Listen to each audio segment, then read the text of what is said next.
Hello everyone, I am Dr. Rajesh and today we will study the algebraic sum of a resolved part of number of forces acting at a point along a given direction is equal to a resolved part of their resultant along the same direction. So let us try to understand this theorem. Say at this point we have a force acting and at the same point we have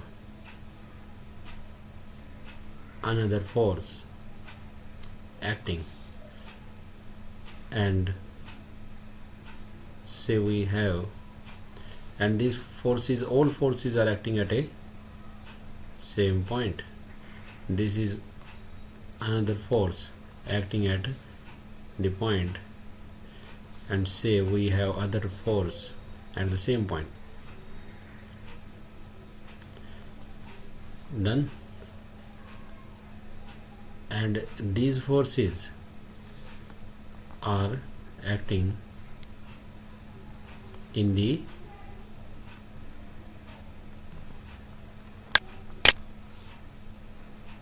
direction, and say this is P1, this is P2, this is P3, and this is P4, and it will continue. It will be another force and something like that. It will continue, keep going, something like that. There are number of forces like that, and there are in fact n number of forces or any number of forces. Fine. And the direction is this one. This will be P5, this will be P6, and this will be continued likewise. Done. And this is point O at which the all forces are acting. And suppose R is their resultant. R is their resultant. Say we have R as their resultant, and this is their resultant. Fine. And this is named as R. So in the previous theorem we have studied that resolved part of two concurrent forces acting at a point, a sum of the resolved part of two concurrent forces acting at a point is equal to the resolved part of the resultant of their resultant along the same direction. So let us say that the direction along which we have to resolve the forces is along this direction, Fine. And this is, for the sake of simplicity, we have taken in the horizontal direction. This is taken in the horizontal direction. So from the last theorem that we studied, that two number of forces acting at a point,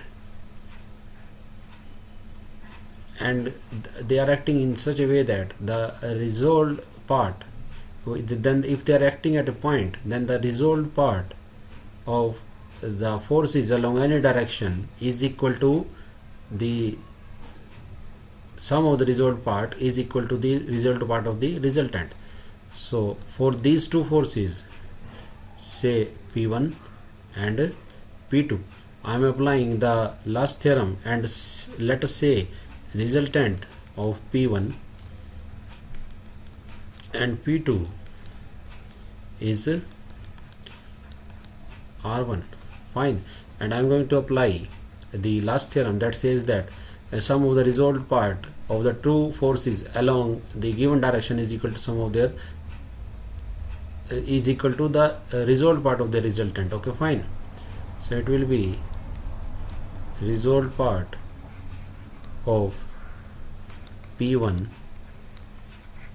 along OX plus resolved part of P2 along OX is equal to resolved part of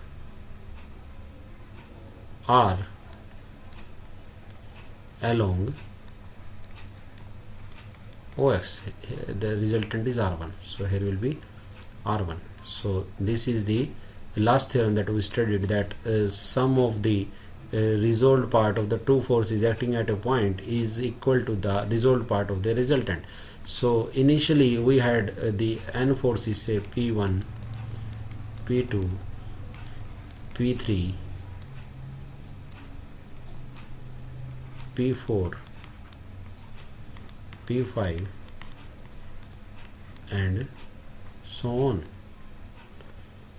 But now these two forces have reduced to resultant R1. So now the system of forces will become R1, P3, P4, P5 and so on. Done. And these two forces again,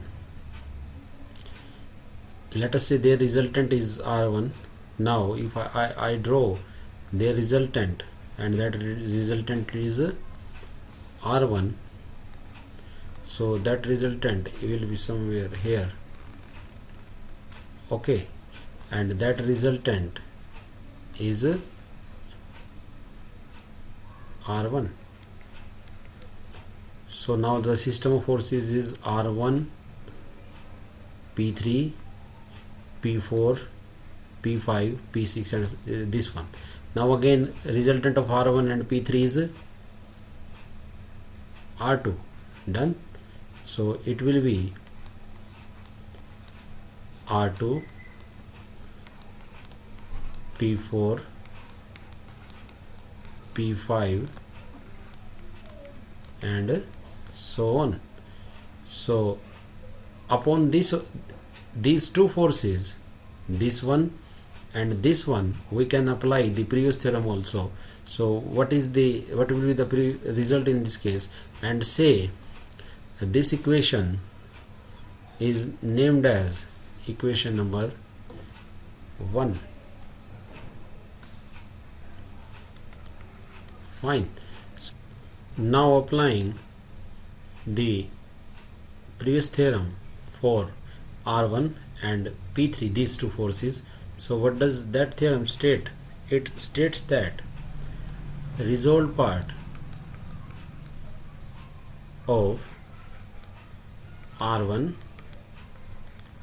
along OX plus resolved part of P3 along OX is equal to resolved part of their resultant, and say their resultant is R2. Resolved part of R2 along OX. Now from equation 1 we know that resolved part of R1 along OX, that is resolved part of R1 along OX, is equal to sum of resolved part of P1 and P2 along OX. So I am going to substitute this equation over here. So it says that resolved part of P1 along OX plus resolved part of P2 along OX plus resolved part of P3 along OX is equal to resolved part of the, and R2 is their net resultant, resolved part of R2 along OX. So similarly, proceeding further, we will take these two and apply the previous theorem, and then this will again, the fourth one will come, and it will become, the fourth force will come, and it will become resolved part of P4 along OX, and that will become resolved part of, instead of R2, say the resultant will become R3. So this will become, instead here it will become R3. Fine. And continuing something like that, we will get that resolved part of P1 plus resolved part of P2 plus resolved part of P3 plus resolved part of P4 and so on is equal to resolved part of their resultant. Hence we can say that the algebraic sum of resolved part of number of forces acting at a point along the given direction is equal to resolved part of their resultant, that is R, along the same direction. So in this we have studied this. Now next we will find the magnitude and direction of the such a resultant. Okay. Now we will study that how to find a resultant of any number of concurrent means acting at a point, concurrent forces. Okay, so let us suppose that we have concurrent forces acting at a point. Say we have the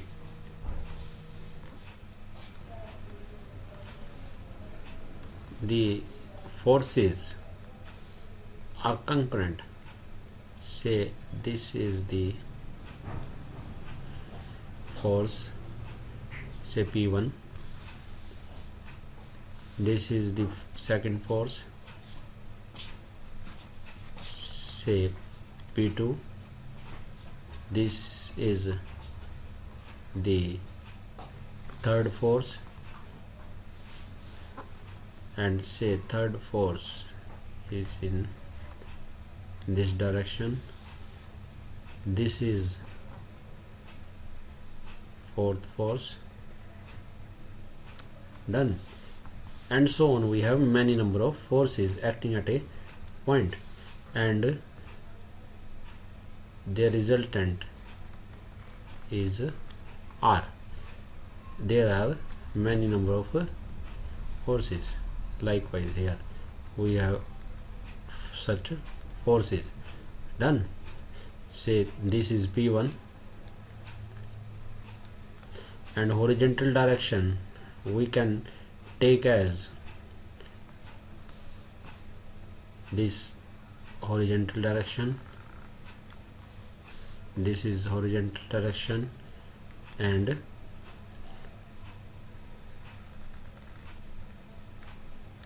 done. And vertical direction, we will resolve the forces along two directions.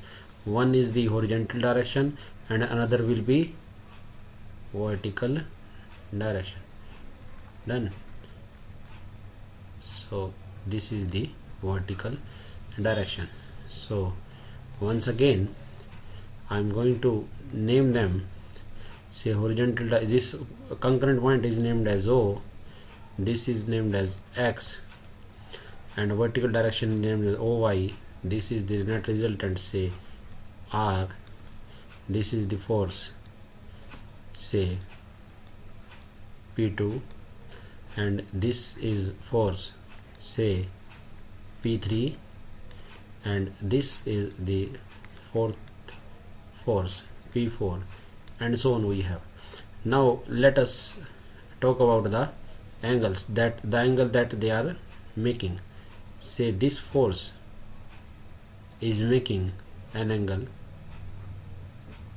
alpha 1, this second force is making an angle alpha 2 with the horizontal, and resultant is making an angle theta. Done. And this P3 is making an angle alpha 3 in the anticlockwise sense. Okay, these all angles are in anticlockwise sense. Done. So, and P4 is making angle with horizontal, and this is alpha 4. So now applying the last theorem that says that resolved part of P1, resolved part of P2, sum of resolved part of P1, sum of resolved plus resolved part of P2 plus resolved part of P3 plus resolved part of P4 along any direction. Let us say that direction is OX. So we know that resolved part of P1 along OX, if this angle is alpha 1, is nothing but P1 cos alpha 1. So along taking resolved parts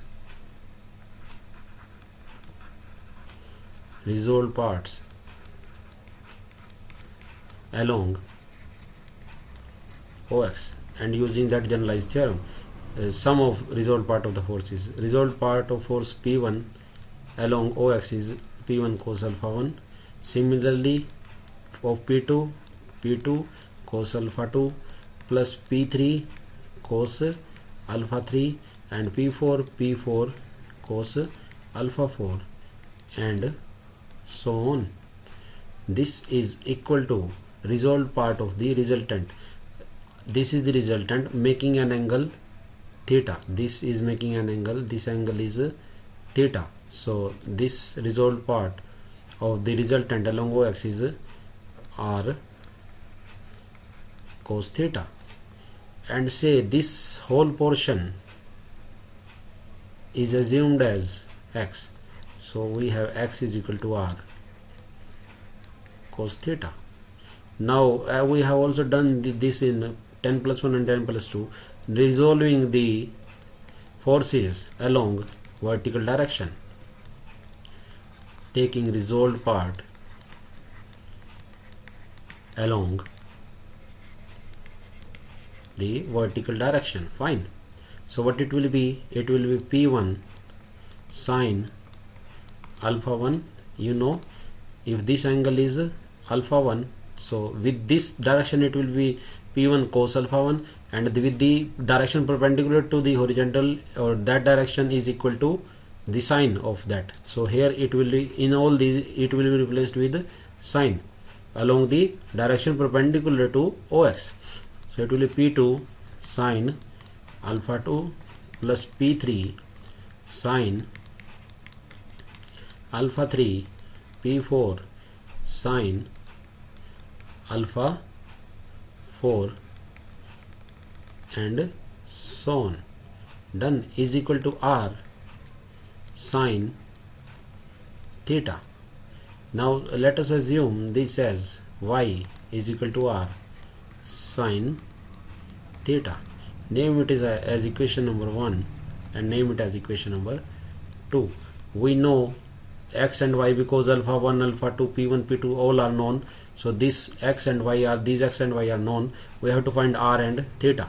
So squaring and adding both sides, we'll get X square Y square is equal to R square cos square theta plus R square sin square theta. This is further equal to R square, and inside cos square theta plus sin square theta is 1. So this implies that R is equal to root X square plus Y square. So this is the resultant. This is the resultant. Done. Of the forces, concurrent forces. Now divide 2 by 1. We will try to find out its direction, because resultant is a vector quantity, and to find the vector completely we need to find its magnitude that we have determined. Now we need to find the direction. So direction divided 2 by 1, we get y by x is equal to r sin theta divided by r cos theta. R to r will cancel out, so y by x is equal to tan theta.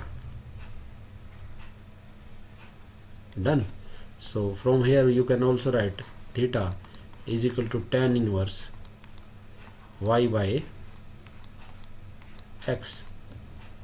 So that is how we have determined the theta and magnitude. So this is the magnitude and this is the direction. So therefore we have determined the resultant completely. So that is how we calculate the resultant of any number of concurrent forces acting at a point. So that is all I have from this lecture, and I hope you will be able to understand and grasp the idea. So if you like the lecture, please like, subscribe, share and comment, and also write your feedback in the comment section. Your feedback are valuable and always welcome. So I hope that I will be able to deliver and you will be able to understand what I have taken in this particular lecture. So I will be with you very soon in my next video lecture. Till then, take care. Bye bye. See you soon. Okay, bye.